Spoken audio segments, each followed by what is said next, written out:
Yo, yo, yo. It's your boy Jed Sanders here.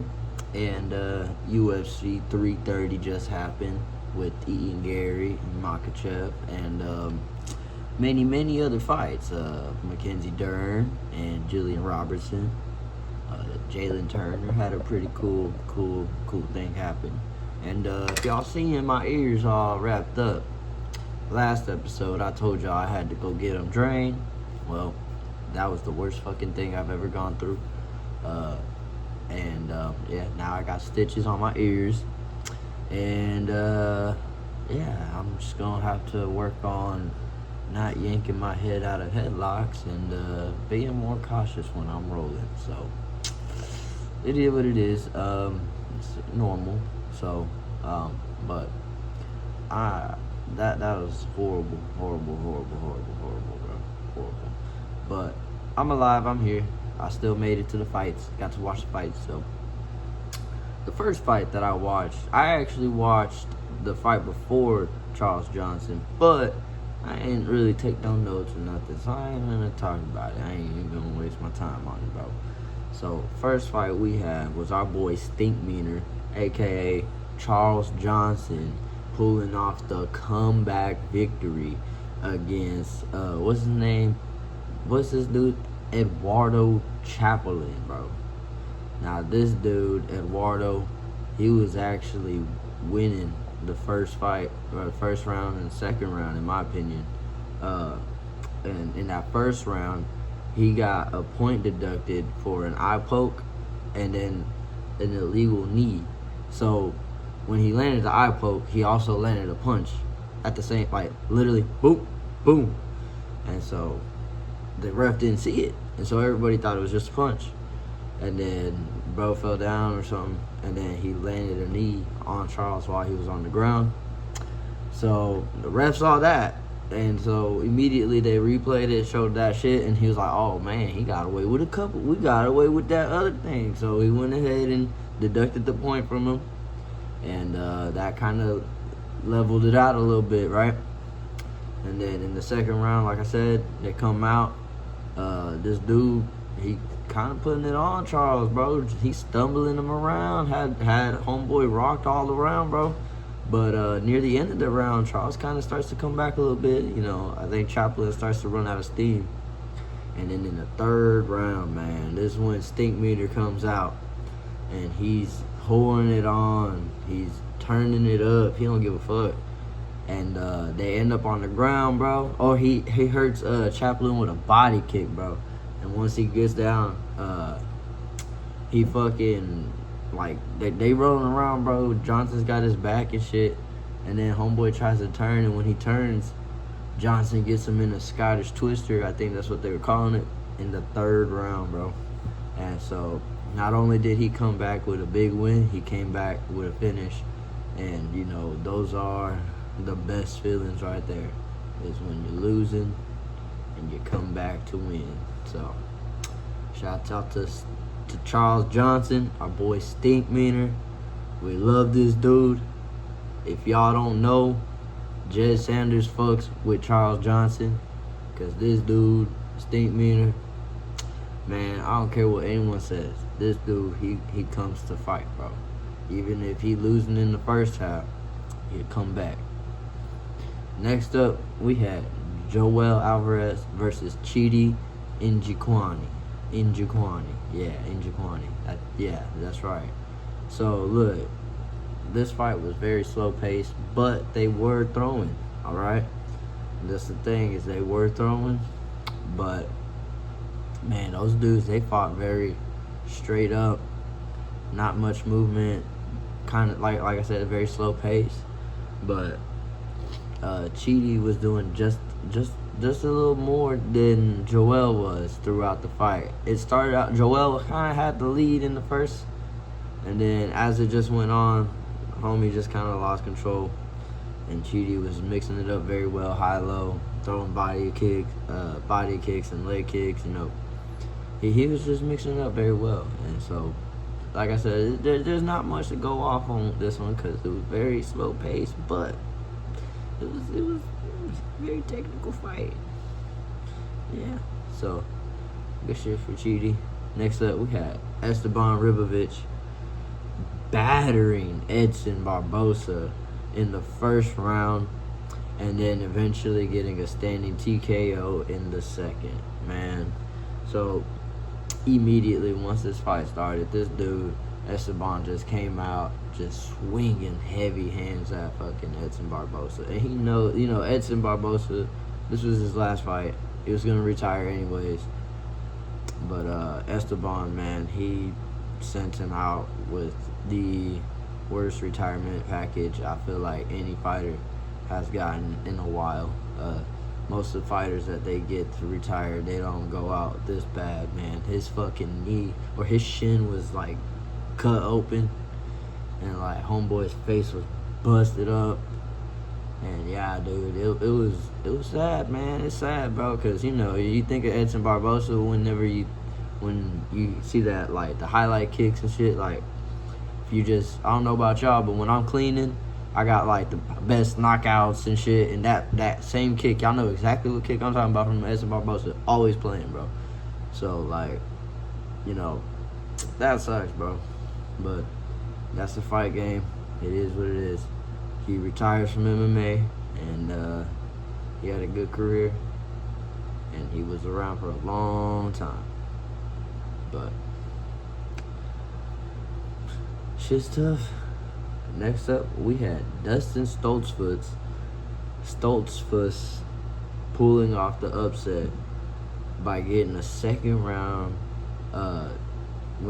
choke over Mansour Abdul Malik. Man, yeah. So these dudes, man, they kind of were even on the striking. Like when they would exchange, they would kind of throw the exact same like punches at each other, like they do. Like they would kind of copy each other for a little bit. But the difference was Stoltzfus had a stronger grappling game than this dude Abdul, and that they were kind of hyping up Abdul about his kickboxing background, and you know, they always forget, man, where's his grappling at, you know, and you know, he's able to look good against Malik. He's able to hurt Malik a few times in that fight. He hurt him. He did hurt Dustin early in the second, but Dustin was able to get that takedown again, and so the takedowns was really the big difference. And man, this dude fucking Dustin, he showed out. He tried to get a ground and pound finish, but he got the back, sunk in a second round sub, and yeah, that was out. Congrats to Dustin. That dude's a beast, and I hope we see him soon. So next up, we got Jalen Turner knocking out Kyle Fernandez quick in the first round. Putting on for all the skaters, our dude Jalen Turner gets a knockout, like light work. And this is a huge dub for not just Jalen Turner, but for the skaters, man. For the guys out there that can do a tray flip. Well, even if you just learn how to ride, you know, we show you love, bro. We help you out, you know what I'm saying? But you gotta work your way up, man. Keep on grinding. But yeah, Jalen Turner, he's that dude. He that guy. Next up, we got Mackenzie Dern dominating Jillian Robertson so bad that Dean Thomas retires from coaching. So, first of all, before we get into that, Dean Thomas, brother, come on, man. What you doing, bro? You can't do that. You can't be acting like that. You and Eric Nick said blaming y'all's fighters on some bullshit. Come on, man. We're not gonna do that. But you acting crazy, bro. That's out of line, man. But anyways,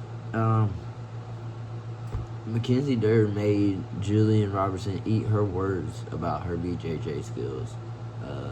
She got dominated on the ground for almost the entire fight. She was clearly faster on the feet, clearly outstriking her. Um, Fuck, dude, she did come back in the fifth round. She did come back in the fifth round. She did have her little moments where she did show that she deserved to be there. But the first 3 rounds, I think, were clearly Mackenzie Dern just dominating her. Mackenzie did start to gas out there, and that's when you could see Jillian start to come back a little more, start to fight better. And like I said, in the fifth round, she ended on top. She was on top, but again, it was too late. They went into the decision, and of course, Mackenzie Dern gets the unanimous decision win. And I mean, I think we all kind of expected that. We all knew that was gonna happen. I mean, I didn't. We didn't even predict it, bro. We didn't have to. It was just like, come on, bro. Come on, bro. Jillian Robertson, number 5. Come on, bro. We waiting for Weili to come back. That's who we waiting for. The real champ. So next up, we got Islam Makhachev versus Ian Garry. Ian Machado Garry. And man, Islam makes Ian Garry carry his weight to the unanimous decision win. He landed one good head kick and got outclassed on the feet for the fight, but he got enough takedowns and enough control time to pull off the victory.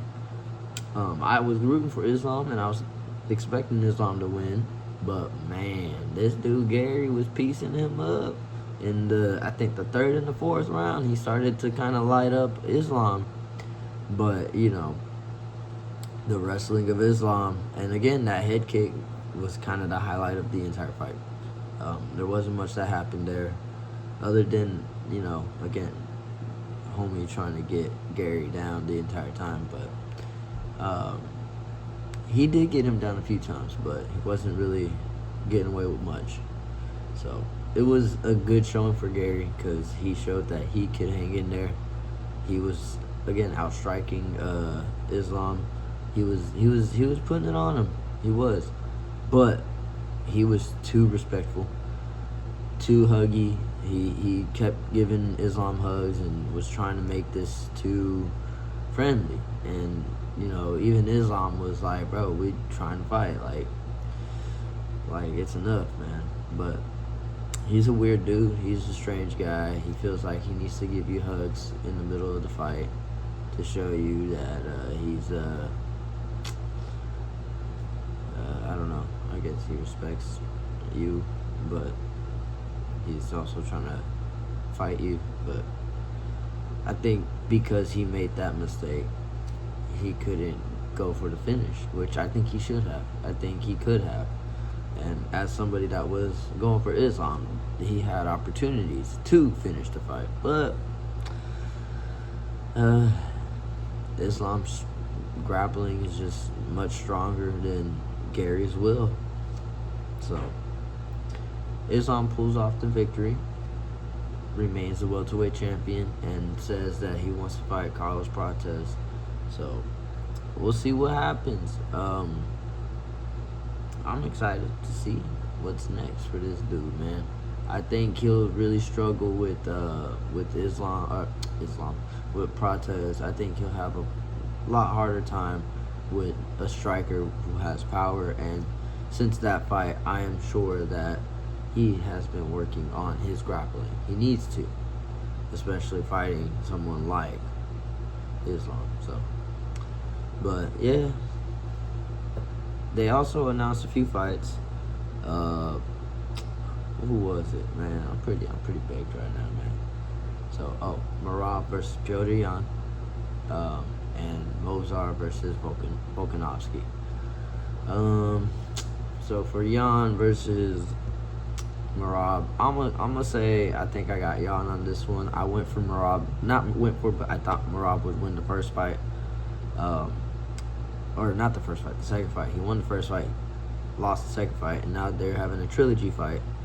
And Man, this is tough, but I think Jan has done everything he needs to do to make those adjustments to beat Merab, and because he has found a way to beat him, I think he'll be able to do it again.